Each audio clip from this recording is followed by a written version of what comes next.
কাল থেকে একটা জিনিস খুব গভীর মনোযোগ দিয়ে চিন্তা ভাবনা করতেছি। অনেক কাছের মানুষগুলাও পর হয়ে যাচ্ছে। জানি না কেন পর হয়ে যাচ্ছে। হয়তো আজকে বাস্তবতা অনেক পর্যায়ে পিছিয়ে আছি। এজন্য হয়তো বন্ধু-বান্ধব সবাই, আত্মীয়-স্বজন সবাই অনেক পিছিয়ে যাচ্ছে। কিন্তু বাস্তবতাটা কি এরকমই? আমি বুঝতেছি না।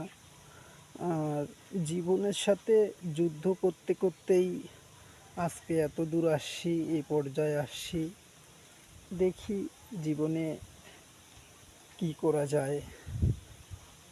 যেদিন সফলতা অর্জন করব, হয়তো সেদিন ঠিকই এমনি